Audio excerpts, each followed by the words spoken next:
on the stuff that he was covering today, I surprisingly found myself in agreement with him on a number of the issues and how ridiculous some of those rules are getting.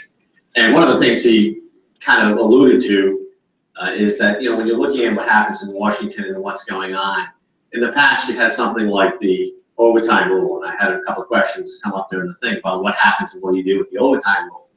And if you look at it, in the past, what NCA would have been arguing about was the classification.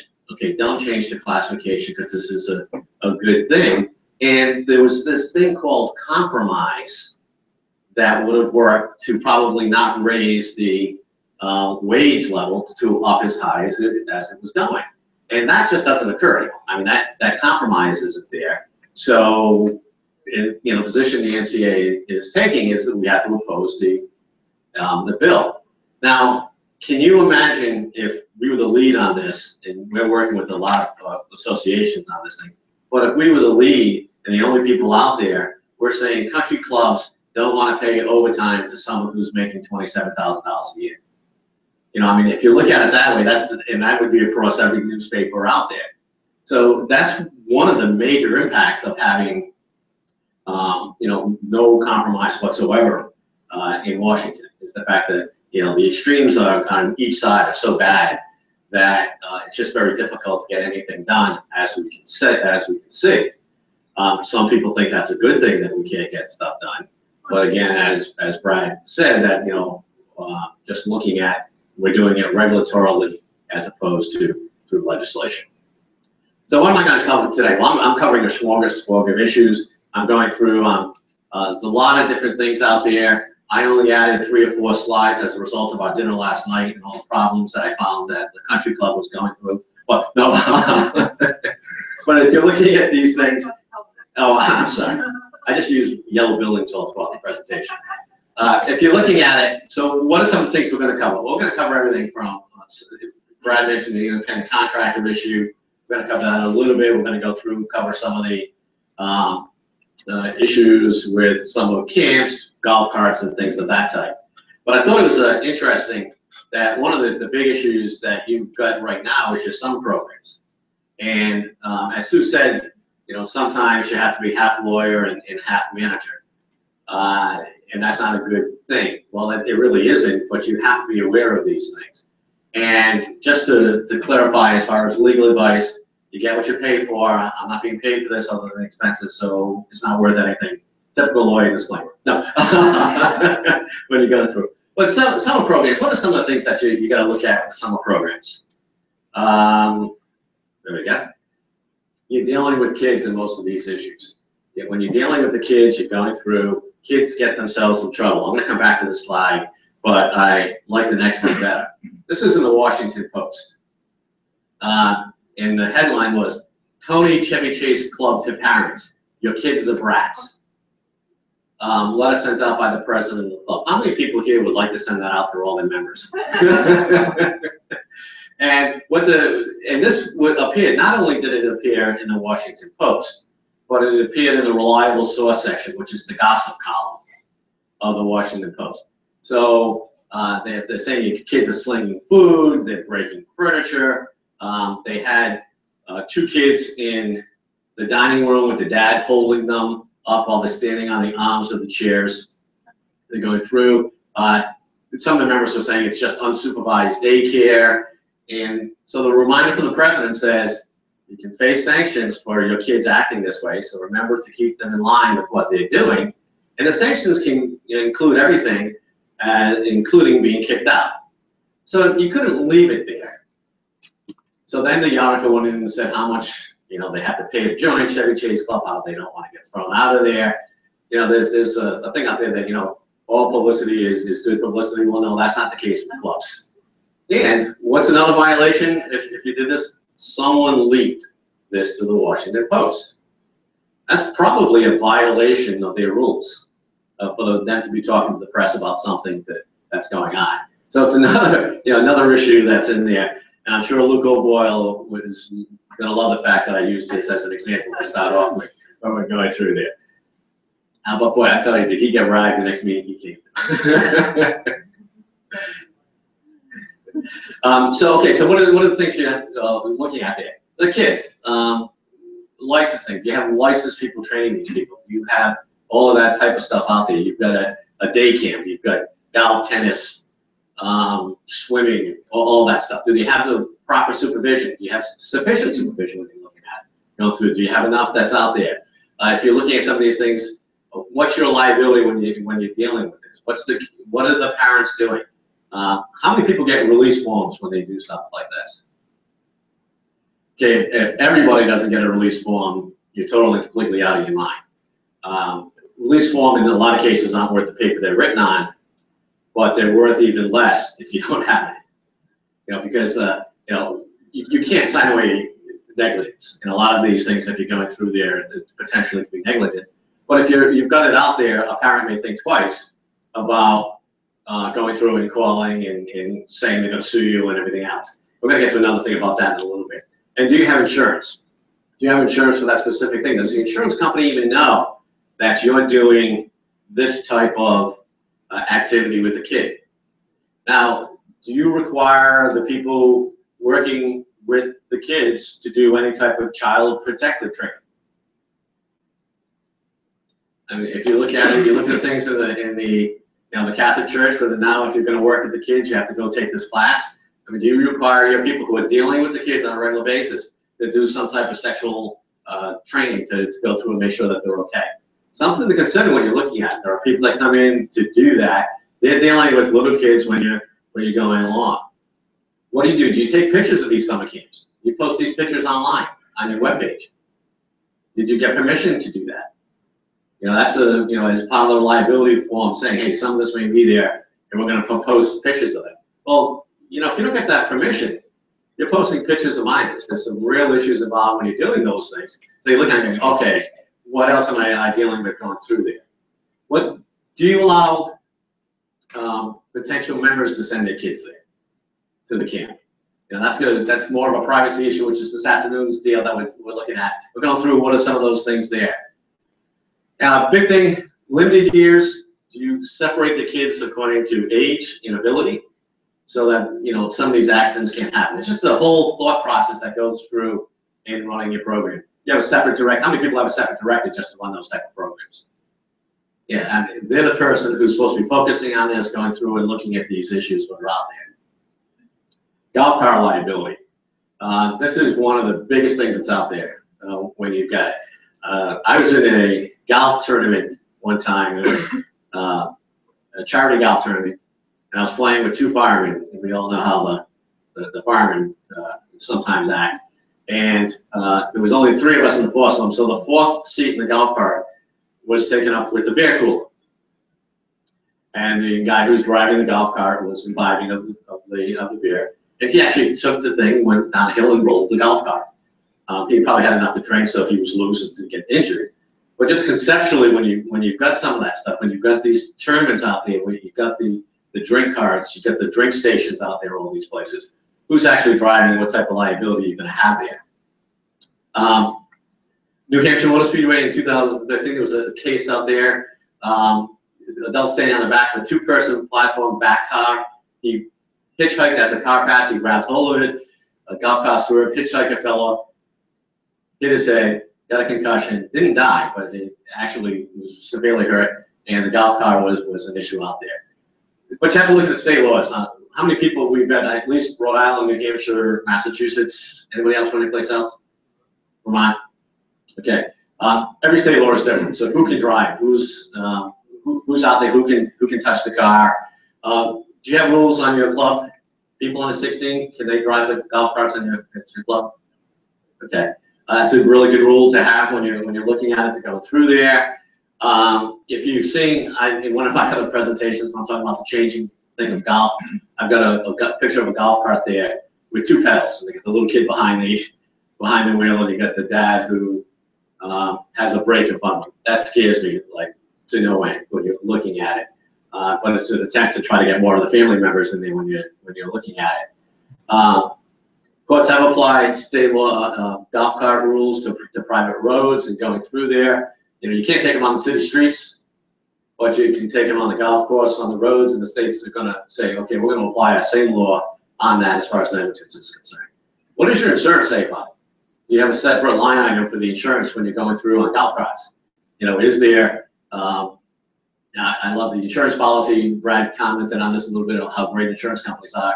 It's either not allowed, not covered, no way, no how. So they're looking at it, going through and seeing exactly what they want to cover when you're doing these things.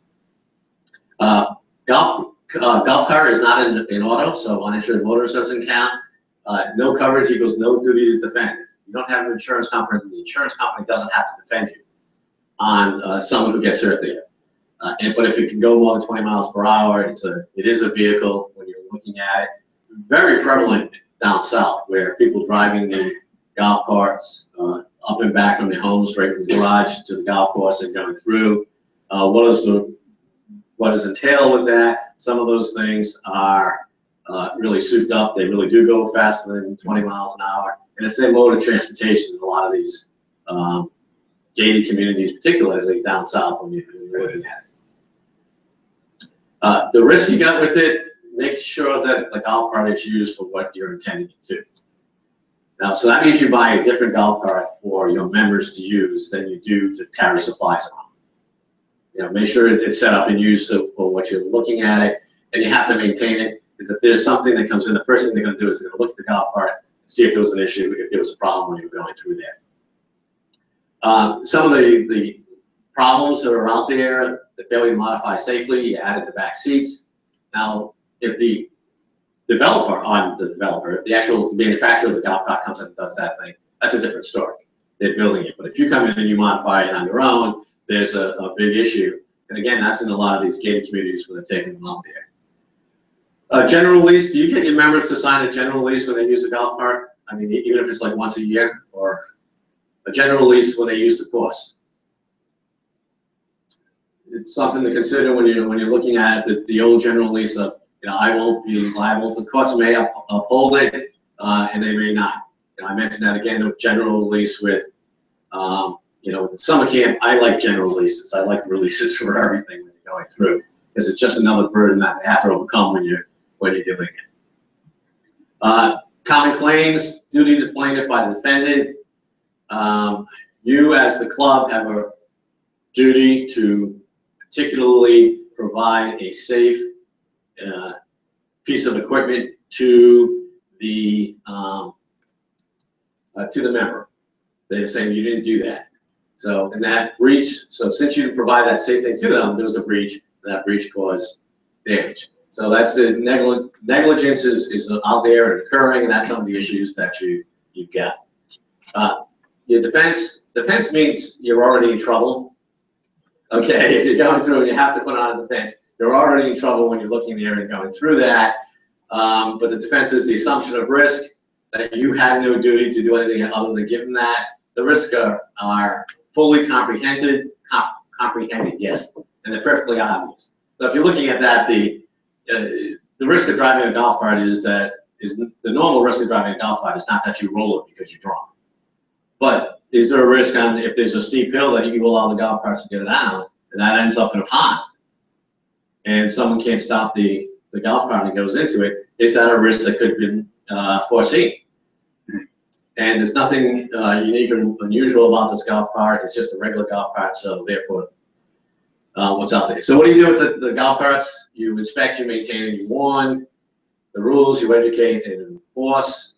And that's kind of something overall on any rules of the club. We're going to be touching on some of the places we go to with rules and regulation. You have to educate and enforce the rules consistently when you're looking there. Like I said, I like releases. Make sure your insurance covers it. And keep track of when you do have some of these accidents or some of these issues. Maybe let's not call them accidents.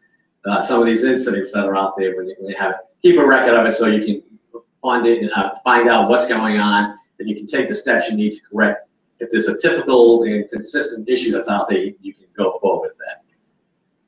Okay, one of the things that I talked about was if you're already getting sued, it's too late. One of the things that you really should do in any of your membership documents is have an alternate dispute resolution requirement so that a member cannot sue you how many people have something in it that if there's an issue with anything they got with the club, then you have to go to arbitration as opposed to going to lawsuit. You've got that. That should be in every single membership document when you're looking at it, to keep them out of court. Now, when you look at that, going to arbitration doesn't always work out better. Ned and I did an arbitration a couple of years ago, and the losers, and of course it was because they were the losers, thought that it would have been better to go to trial because they ended up losing anyway. Well, they ended up losing, of course, a lot less money than would have if they went to trial. But it's something to consider, and that was put in the ownership documents there. Litigation is expensive. It costs a lot of money. It's disruptive to the club. I was at a club last summer doing a presentation, and two of the board members had sued the club. Now, this was the board members that had sued the club. So they went through and they sued the club for something they didn't like what was happening, going through, wouldn't drop the suit. I think it was on an election. They lost. They lost the suit, and what I couldn't understand is that the club kept them on the board. They were trying to, I guess, reach out to them or something, but they cost them a ton of money. They lost a ton of membership when you were looking at it because there was, such a dispute with the club. You go to the club to have a good time, and if there's actual litigation going on between different members, then it's a real issue. And it takes way more time than it's worth. So it impacts the club, and it impacts the member's reputation when you go through it. And let me tell you that it does impact the club's reputation, because if the filing suit, it's going to be in the paper. Somehow, some article, something like that's going to be out there. It's going to be showing some issues, so that's a real issue. We mentioned Chevy Chase Club with their press. Good results do not come from bad press. And I think if you look at it, we've all seen clubs that have had some of that bad press that's out there, that when you're looking at it, some of the issues that are there, it doesn't look good. And, it's not even so much now that it's on media, on electronic media. It's not only do you have the actual article in the newspaper, you've got all the comments from everybody. If you ever read the comments on a story about a country club, they're all snide. I mean, they're going through and looking at it. I mean, some of the comments on the Chevy Chase thing were just unbelievable. Well, they've abandoned their kids. They did it with nannies. They did it, so it's just going through it. And good results don't come from bad press. Arbitration, I like arbitration. It's private. It is cost effective. It's quick. A big thing is there's no appeals allowed with it. So if you're going through, because a court case never ends, because they're going to appeal it, or they're going to take it further, and they're going to go through. And with arbitration, you've got an opportunity to at least control who's going to hear the case. Because usually with most arbitration hearings, you get to a point one, the other party gets to a point one, and then the third one you agree on together. So that's already putting at least I would hope, a third of the group with, a third of the group making the decision with someone who at least understands the issue from your side. Arbitrators don't say which side they're going to take when they go through. But it was, for example, in the arbitration that Ned and I did, what we had to do was they had to find specific people who fit certain criteria. And the criteria had to be a knowledge of clubs. So you're not going to get an arbitrator who doesn't know anything about clubs when you're going through it. So that's helpful when you're out there. Limited discovery. There are specific rules that you have to follow when you go through. So generally, as we're saying, with it being fast-paced and no appeals, it's generally less costly and more time efficient when you're going through. It's also a very profitable sidelight to have if you're an attorney. To avoid litigation, you have to look at what's the potential likelihood of a dispute. If where you're going to get litigation in a lot of cases is in renovations. If you're going through, so what's the potential? There's cost overruns. You guys don't agree with it. How do you mitigate that? Well, you mitigate that with change orders going through there. What are some of the other things? So you look at it. So you develop a process before anything comes out, and don't make exceptions. If you've got rules out there that you're following, Don't say, well, for this member, we're going to follow the rules, and for that member, we're not going to follow the rules. Because that's a key to getting some issues out there.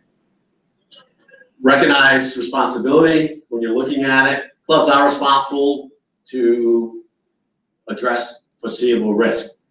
Your definition of a foreseeable risk might not be the same as someone who's filing a suit, but if you're looking at it, putting the driving range along the parking lot so you're going to smash into the car windows or something like that probably is a foreseeable risk, so you would have to do something to mitigate it. Columbia Country Club in DC is along Connecticut Avenue. It's a major road, so they have this huge net that they have up there to stop the balls from going into Connecticut Avenue, because all they would need is something like that to happen. When you're dealing with vendors, go through, make sure that there's liability waivers in the contracts. If it benefits you, and take them out if it doesn't. So you have to look at actually which way it's going, what it's looking at when you're going through there. How many people have an employee handbook? Good. When we used to ask that question, only a third of the people used to raise their hands. So the fact that this is a big way to avoid looking at it there. The handbook provides notice of workplace rules, basic employment guidelines going through there. You want to make sure it has a broad scope for management's authority when you're looking at it, when you're going through. Say what's expected of the employees. How many people have job description for pretty much every position? Okay, let them know what they're supposed to do, what's expected, the fact that they have to have legal compliance when you're going through there, and then preach what you practice. Go out there, let them know what's in there. Required policies, family medical leave, we're talking about that. You have to look at specific state laws. California requires sexual harassment policy in there. Massachusetts, I think, does as well. I know Virginia, I don't know whether it's required, but I know we have one in our employee handbook when you're looking at it. Going through some of those things. Maryland just passed a law that became effective just recently. I don't know whether you guys have it, that you can no longer ask for your employees' Facebook password so you can get in and see what they're posting. Is that, and you can't go up to a friend of that person and say, hey, go onto their webpage and let me see what's being posted. So, you know, that was something that every employee, you can't do it in hiring the employee either. And that used to be something that they said, you know, go in before you apply for a job and clean up your webpage, particularly all the stupid things you posted when you were in college. Well, it never goes away if it's been on the internet, so it's always someplace you can find it. But now they're saying the employer cannot come in and do that. Now, if you don't have correct protection on your pages, you can still get in there and see what's going on, but you can't require the job applicant or the other thing to go through. Cover a wide variety of topics, including at-will employment. Whether you're unionized or not, you still want to have that in your handbook. The standards of conduct, the social media, computer telephone use. You can't direct your employees what they can find on social media about the employment at the club. You can put some restrictions in there about commenting on specific members. So they can complain all they want about the fact that you're a crummy employer and I want a union in here. So when you have those type of things, those are some of the issues that are coming out. But out there, and if you're going to harass them, make sure the members know what's in there. Other issues, sexual harassment, you all have it in your employee handbook. Do you have a sexual harassment class? Not teaching people how to harass sexually, but going through and point out the issues. Do you have it? You've got them. Anybody else have them? And you have different lessons for employees and for supervisors. Okay, so when you're looking at it, you really have to make sure that they know that. I have to take one every year going through, and it's just to sign off that I've gone through, I've reviewed the policy, and I've looked at some of the issues and said, hey, that's what's going on there. The National Labor Relations Board, we've heard some really fun things about them today and how they really are so pro-business. But a couple of things that they're talking about, you picked up on it. When you picked it up, again, arbitration, they don't like you to say that the employee can only arbitrate. You can say that to members. You know, one of the big things that I talk about with clubs is you can say anything you want with the members. By social media policy, you can tell them that they can't post anything negative about the club on Facebook. There's no First Amendment rights. I mean, there's no right of free speech to a member.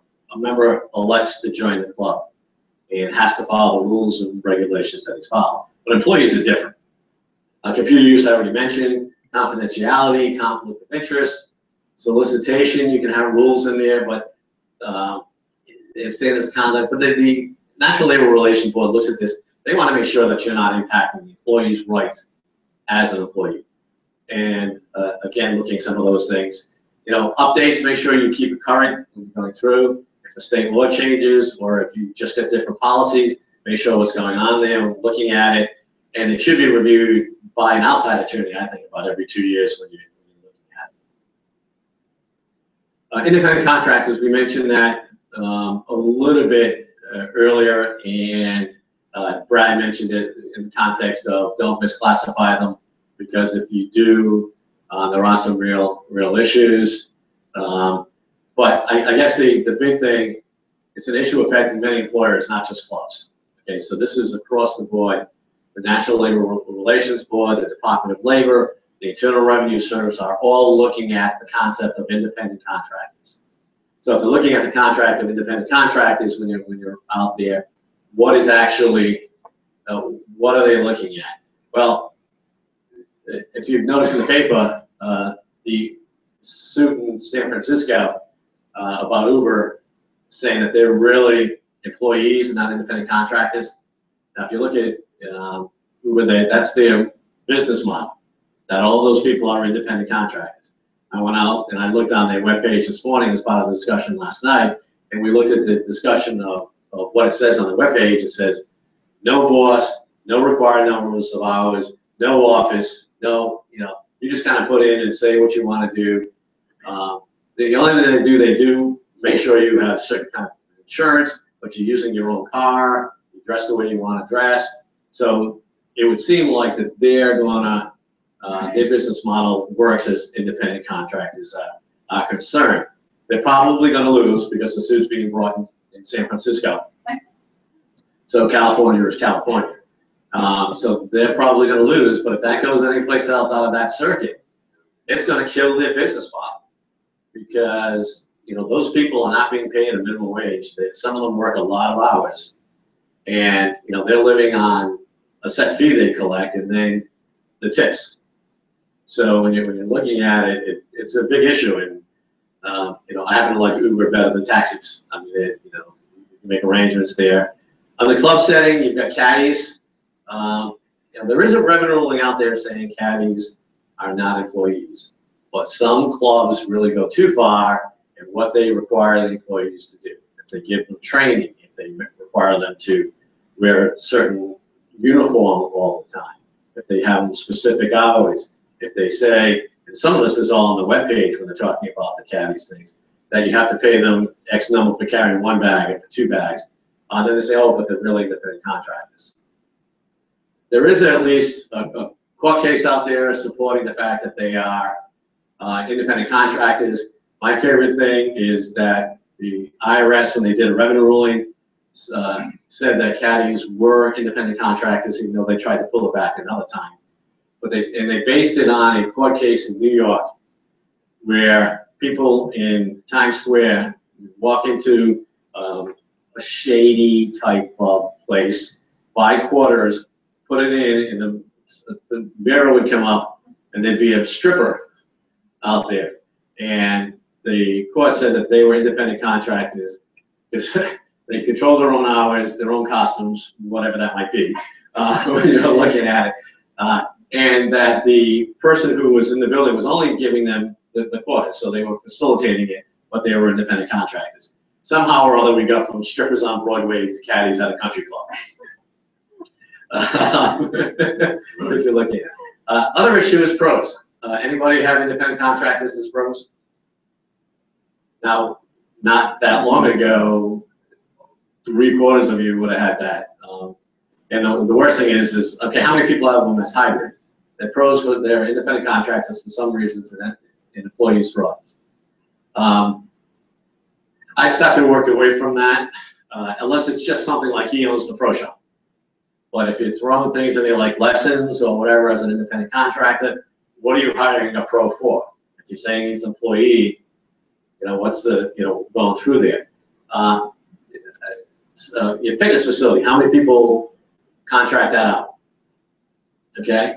Now, again, the issue is if you're just contracting out to a couple of people, potentially that could be an independent contractor employee issue. Independent, if you do it to a company that has 15 clubs, that's a different issue. The other big one is the pool. How many people contract that out? Pool? Really? It's much more common, I guess, down south to contract out the pool because they don't want to deal with the hassle. One of the things you do with liability is you try to split the risk. And if you hire an independent contractor, they have the liability of that. Doesn't always protect you, but it is an issue when you go out there. Spas. How many people contract out spas? Do you have masseuses come in? Do you have anything like that come in as independent contractors? Well, you need to worry a little bit about that, but we'll cover why that's an issue going down there. But the problem with independent contractors goes also to the whole thing of overtime and employees and all that other stuff, is that there's so many different ways that you're going to get in there. Wage and hour can look at it. The tax guys, the IRS can look at it. Employment law claims, workers' compensation. An independent contractor comes on the golf course, gets hurt and files for workers' compensation. And you're saying, well, but he's an independent contractor, he's not working. So there's a big issue there. How many people cover their caddies with workers' comp? Okay, there's one over there. That's such a real shaky issue that you've got with it, because if you're covering them, you're saying they're the workers. You know, so what you do is it's almost like an uninsured motorist type of coverage. You get it saying, you know, these guys are not they're not employees, but they are on our facility, so we want to cover them in case they don't have their own insurance. We know these kids don't have their own insurance when they're looking at it, but going through there, and then union organizing, that was what Brad was mentioning, that all of a sudden your caddies are now unionized and saying they're employees when you're looking at it. Big thing is the right of control when you go through there. You know, of course, look at it differently. The different agencies look at it differently. No one factor is dispositive when you're there. But the burden is on the person claiming the independent contractor rather than as an employee. So if you're saying he's an independent contractor, you have to prove that he really is an independent contractor, not an employee. These are just some of the situations that you would look at. A big thing is use of own equipment, and I think that's where Uber is going to win, because it's their own cars that they're looking at it in every place else in California. I think they will win if that comes up. Independent judgment, providing unique service, and the freedom to work for others. So just a big issue on this is just look at what you've got in your club, address the issue before somebody else does. One of the things that I hadn't planned to comment on, but it's pretty much along the same thing, is the overtime issue when you're dealing with assistant pros. The concept is that PGA has just come out with another labor guide to their employees, and they're saying that all assistant pros are employees. And if you're looking at it and going through it and discussing some of that stuff, that means that if they have more than 40 hours a week, you have to pay them overtime. And if they're on your course, they're working. So if they come in early and play with a member, that's clocking in on time. So, you know, what I would tell people is if your pro wants to play with the member to give them a few tips, arrange to have it done at a different course. So if he's playing with it, now if he's there for 4 hours and give lessons, and then he plays around with 2 members for another 8 hours, he's got 4 hours of overtime. And it's something that, you know, people don't look at. And of course, then how do you determine overtime when he only works 30 hours in the winter and he works 60 in the summer? Okay, so what I'd like to take the last half an hour on is really talking about members behaving badly when we're looking at this stuff. How many have members that have behaved badly at their clubs? So really, when you're looking at members behaving badly, how do you handle it? What are you looking at? What's the type of stuff that you have to deal with when you're doing that? So what is member? How many people have rules on how to discipline members?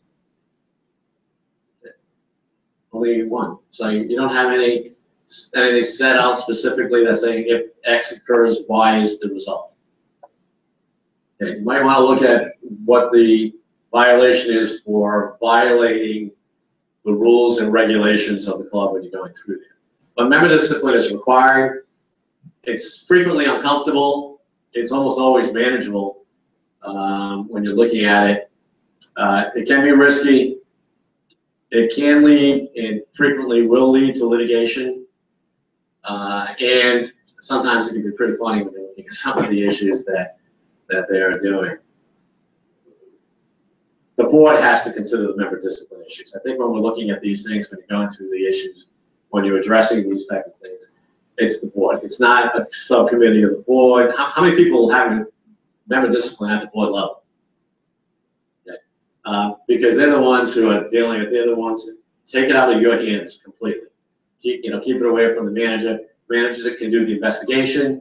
The manager can do a lot of the work at the front end, but the board's the one who has to consider the discipline issues when they're going through.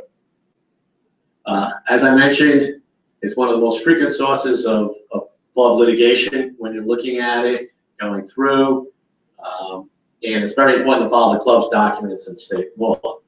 I was an expert witness at not so much members behaving badly, but members suing the club.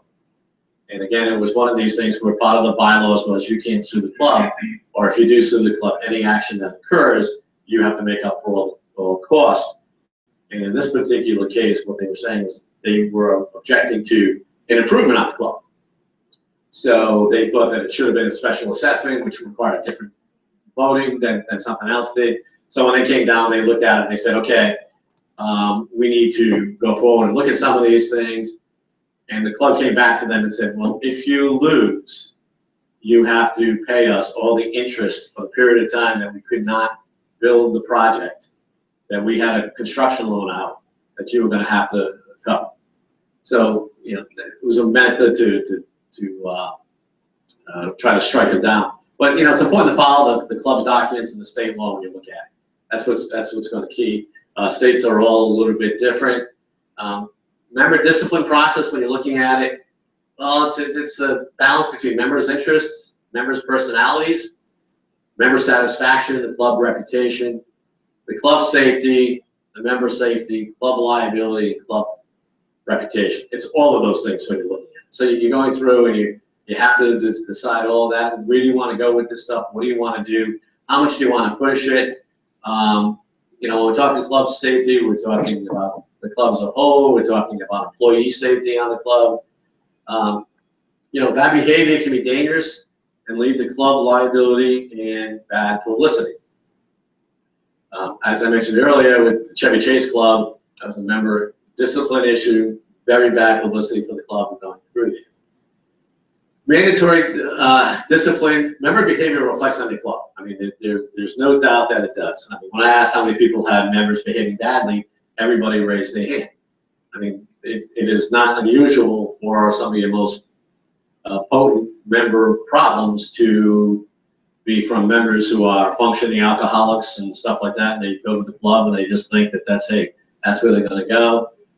Your reputation, don't forget your members are responsible for the guest, but you're going to have employment issues, you're going to have slander and libel, personal issues, and all of these are legal liability comes up if you don't enforce the rules that are out there.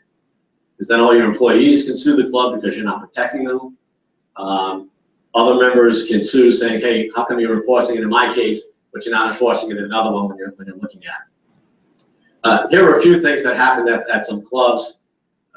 Maybe we can get some other stories as we're going through. And I know none of these stories could ever have happened at your clubs. Okay, this is other places when you're looking at it. Golf club, a battlefield of uncivil allegations. Private singles, the members, the lady filed a suit on one of the wait staff and said that it was a private singles bar. The female servers were easy prey.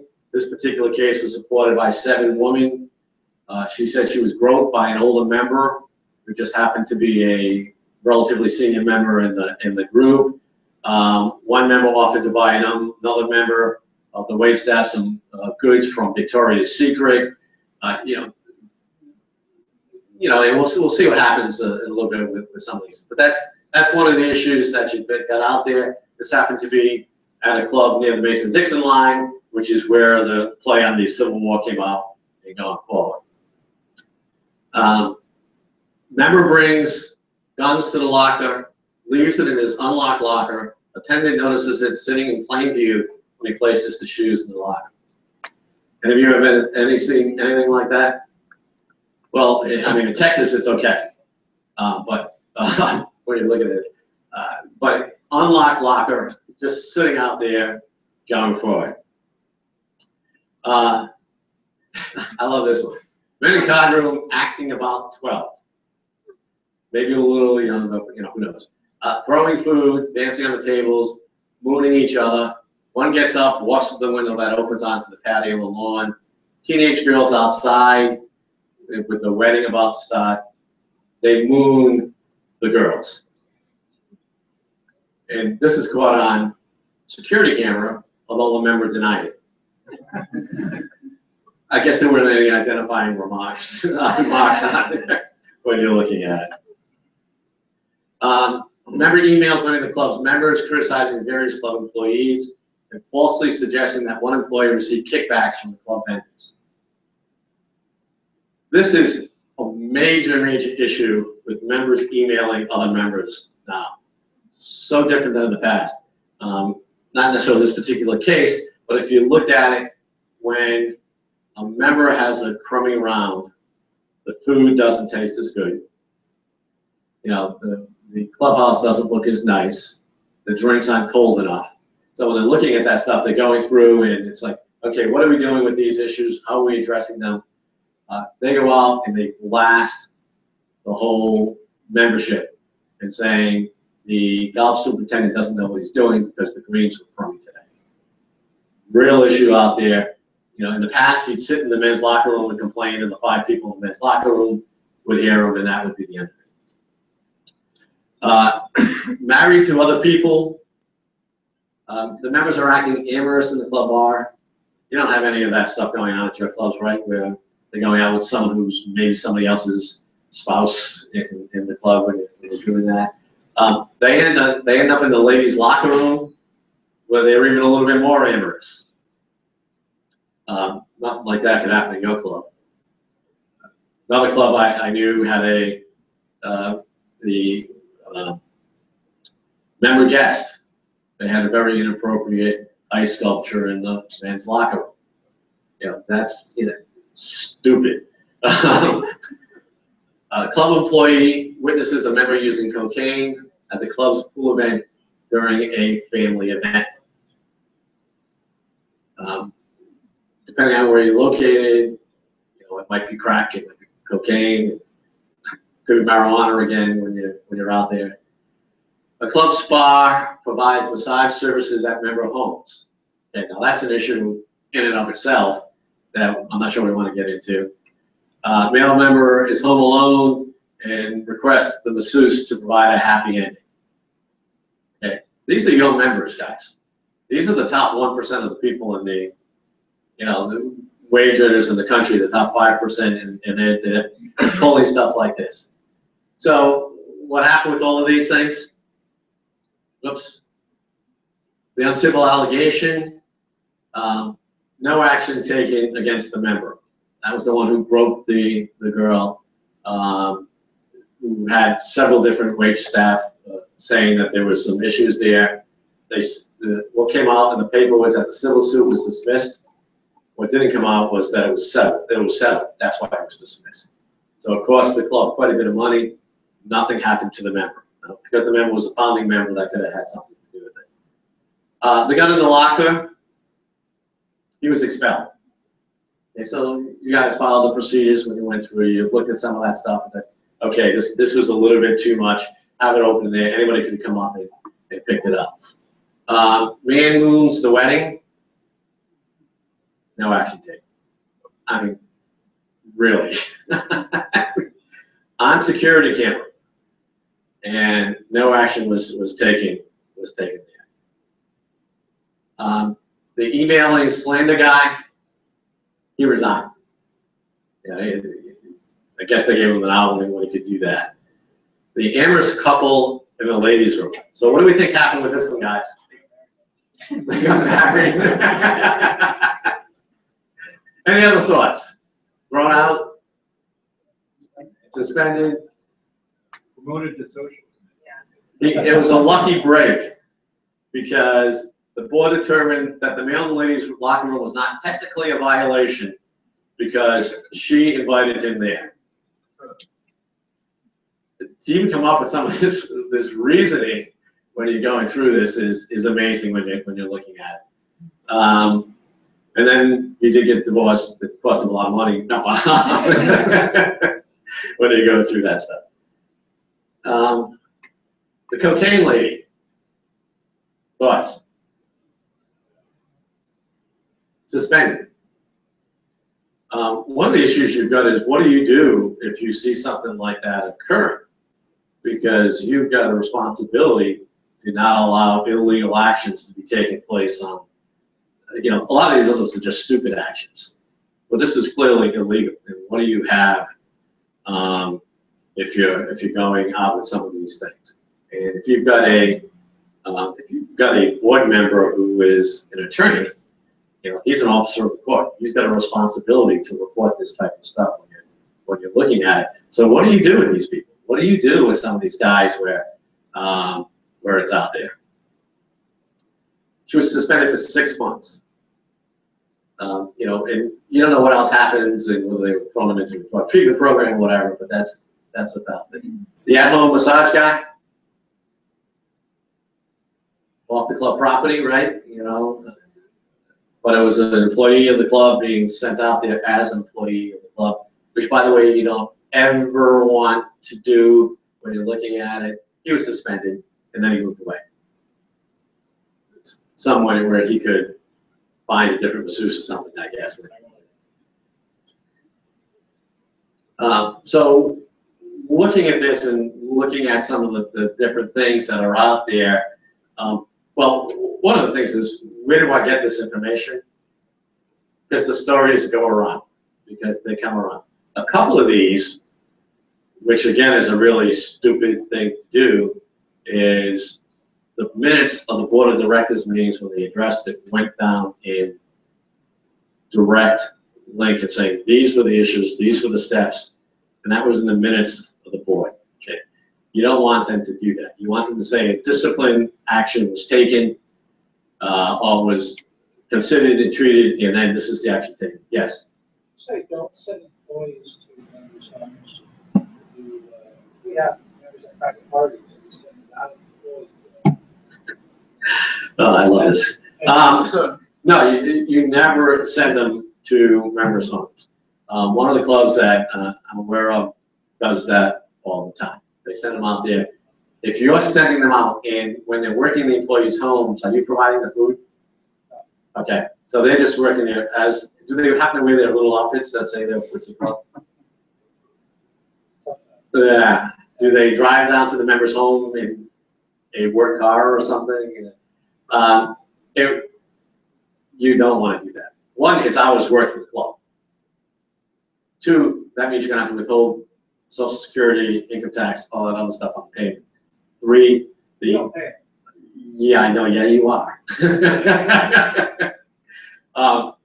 You know, so what you're doing is by facilitating this, you are allowing the member to acquire these people, and there have been cases where you've done that the club has been held as liable. They get into a car accident on the way to the member's home, first person they're going to sue is the club when you're going through that. You want to make that a transaction between the member and the employee. You want to stay completely and totally out of that. You don't want to facilitate that. You tell them they can't wear the uniforms of the club. You know, so, you know, looking at all that stuff, there's a couple of clubs I know that are really kind of remote. And the members come in and they want that a lot. you know, but they'll actually bring the food. So when it's there, they just said to the members that if you want this, we're going to have this additional charge in order to cover the taxes and all this stuff. But then the employees who are working hate it because, oh, do you think they reported that income? And nobody's answering because we're live streaming. Of course they did. When you look at it. But so, you know, that's some of the issues with sending your employees out to other things. Now, where you're running into the problem is, particularly in a lot of these gated communities, which you don't have as much up there. I mean, the club provides lawn service for the members. They provide all of this other stuff for the members. You really have to try and keep that separate in the state, but they're employees the whole time. You know, they're not saying that they're doing that on the side. So what is the law with respect to member discipline? Well, it's going to depend on your state. Nonprofit corporation laws apply to equity clubs. There's the common laws out there, the bylaws and the plan, the contract between the club and the member, but probably the one that impacts you the most is the club rules. What are the club rules? What's out there? What do they have to address when they're going through it? You know, and you're looking at it, you think that every time you see one of these things that I throw up there that they can't get any more stupid. Well, really they can. When you're looking at some of the other issues that are out there, and you know, I think we're going to get a little bit there. American Bar Association has a section on nonprofit corporations. I went out and gave a talk to the ABA conference one time on private clubs, and it's not something they focus on. So that section doesn't focus on it, but the statutes that they adopt or push in the states, they hit all not-for-profits. Most New England states have state-specific laws. They don't follow the uniform system, but they're all pretty close when they're looking at it. So it is something that's out there. Model Nonprofit Corporation Act addresses terminations, expulsions, and suspensions. It says no member may be expelled or suspended, and no membership or memberships may be terminated or suspended except pursuant to a procedure that is fair and reasonable and carried out in good faith.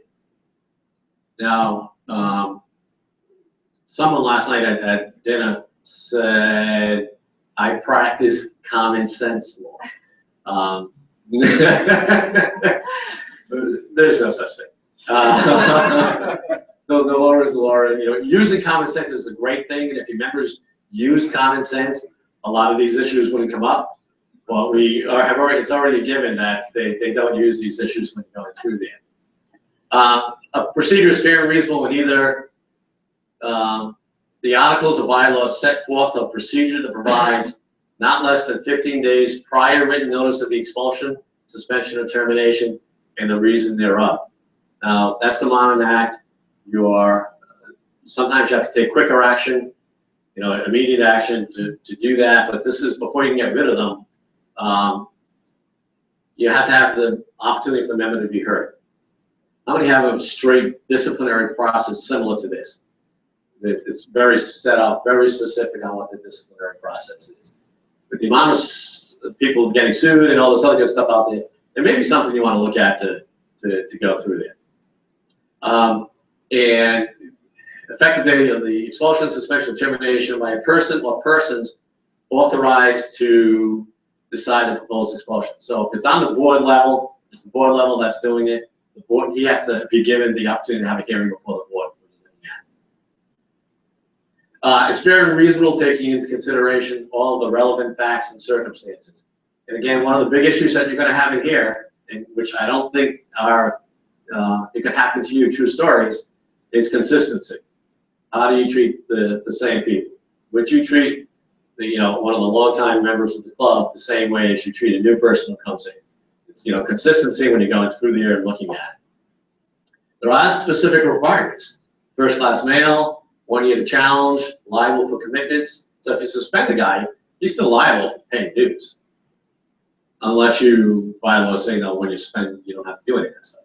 So that, the suspension is different than the expulsion when you've got it. The club serves as the legislature.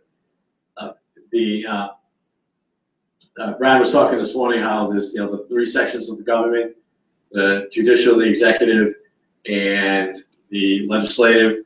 Well, you're pretty much all of them in the club when you're dealing with member discipline. You write the rules, you enforce the rules, and you decide the rules.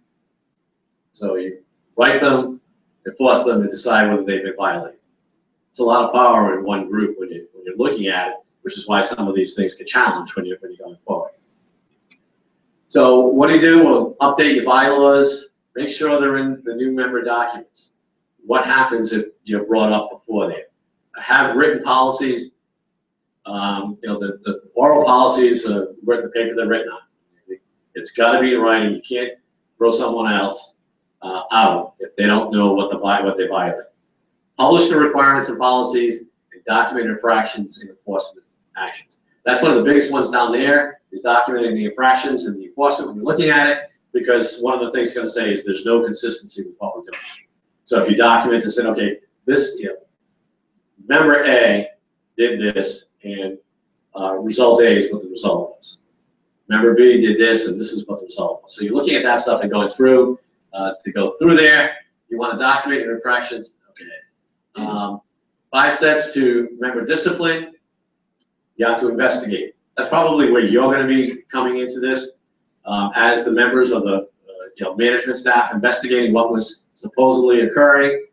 One of the worst things is if you know that there's something out there and you don't investigate it. 2, there's going to be board action. 3, there's notice. 4, there's hearing or other opportunity to be heard and or appeal. And 5, there's consequences for what you find. So who conducts it? General manager. You have to decide when you want to bring the lawyer in. But you should have either your general counsel for the club itself. At least I noticed that, hey, we're looking at this stuff. Because again, this is the most frequent cause of litigation between members and clubs when you're looking at it. The president should be involved with the grievance committee when you're looking at it. The board has to, by written consent at a regular meeting or at a special meeting. Owner, we have a couple of owners here. They can just set out what they want. If that process should be in the documents to go through there. And that's more of a contractual issue between the member and, well, the pro-member and the owner.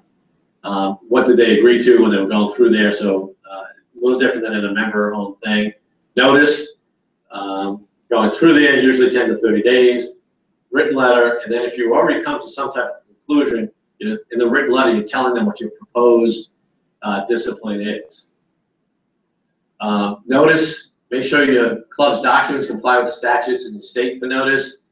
For licensee clubs, ensure your procedures are fair and reasonable. So if you look at it, you have to make sure you're not in violation of the state. Opportunity to be heard. One of the things you have to decide, and you can set this for us in your documents, is can the member have counsel? Who presides? Do you present witnesses? Can the member cross-examine the witnesses? When you're looking at that, right to face your accused. Well, that's not really a right in the club unless you put it in your bylaws. So, big issues when you've got that there. And then what are the consequences? Censure, fine, request resignation, suspended for a certain length of time. And again, you want to have it set out and consistent when you're going through. When do you call your lawyer? Well, sometimes you call them early on, but if there's illegal activity. So the lawyer should have been contacted immediately when there was a complaint about the member using cocaine. Okay, that's when it was there. If there's employee involvement, the attorney should have been contacted immediately when there's questions of groping or whatever with some of the wait staff when you're looking at it. And if you have a liability concern. So that's some of the issues that are out there when you're looking at it. When do you call the lawyer? When do you get them involved? And that's probably kind of finishing up what I want to cover, except that you always think that this are some of your more raucous members. Well, I'm going to finish off with one story that we've got looking at it, which is talking about it's not only your it's not only your obnoxious members, it could be your obnoxious board members. In one particular case, there was a suit filed between the woman at the club and the club saying that the women's grill was a hot plate in the locker room. The men's grill was a full, complete kitchen that was out there. There were some men who supported the woman in the case. They were tried to be thrown out. They got reinstated because they didn't follow the procedures. So some of the board members went into the men's locker room and urinated on the locker of the members who had complained. This is board members, and they wondered why they lost the case, and it got really bad publicity for what's going on. So it's an issue that you've got to deal with. You know, most cases when you're dealing with it, when you're going after it, if you get it early on, you can address the issue. You can stop it from becoming this huge thing. But what you can't be is an ostrich. You know, put your head in the sand and saying this stuff does not occur, and this stuff, you know, we can just go over it, not even worry about it. Okay, any questions on anything that we've got? Yes. It's not unusual at private clubs to have a cap cutter on one of their tournaments, which is clearly illegal gambling. What does that? What sort of position does that put the club in when members want to have it? You know, that's really tough because it is illegal when you're going through there. I mean, so it's the Super Bowl pool.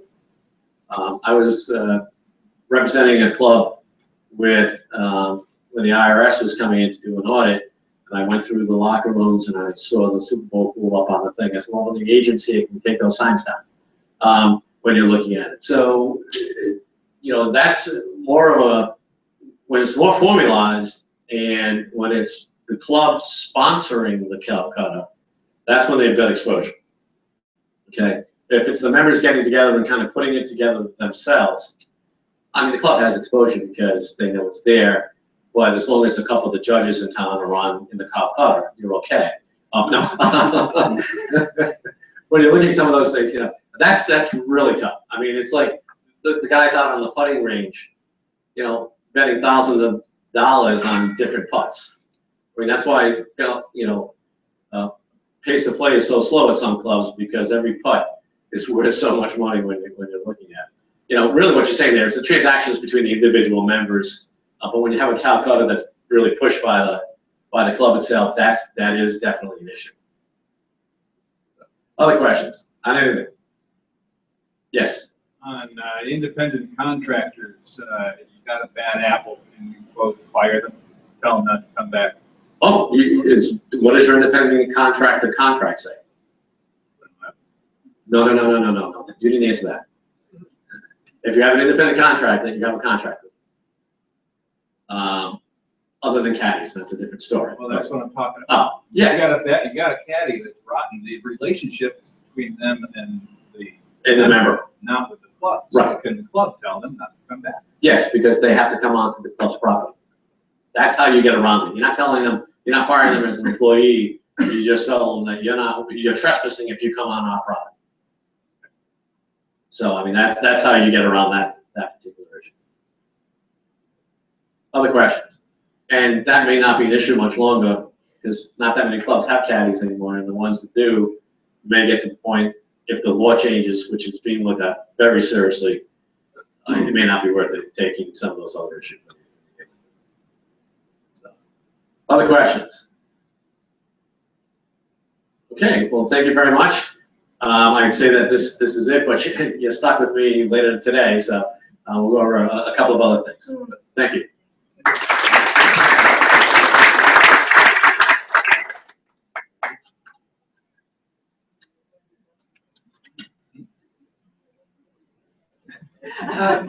Just before we break for lunch, I wanted to just mention, if it wasn't obvious from a lot of the content that Kevin just covered, preventative measures can really be helpful, be prepared, and that actually applies to all the programs this afternoon. But with regard to some of these legal issues, NCA does have a lot of resources. There are model bylaws, model club rules. If you haven't looked at your bylaws lately, it's probably time to review them. Many of you may have bylaws that have been around for a really long time and nobody's looked at them for a good while. So that may be in order. Some of these documents, as Kevin has mentioned several times, will stipulate what you can and can't do. So make sure that those are what you want them to be. And just to follow up on that a little bit, when you're looking at the bylaws, look at the difference between the bylaws when it says may and when it says shall. That's got to be the biggest issue you've got out there with bylaws. May means you've got some leeway, shall says you do not. We have some great programs this afternoon, so please do come back after lunch. I know some of you are dealing with some weather challenges, but please do come back. I know you'll enjoy the programs this afternoon. We're about to break for lunch, and I'm going to let Ryan tell you where we're going. Hi folks, thanks for joining us today.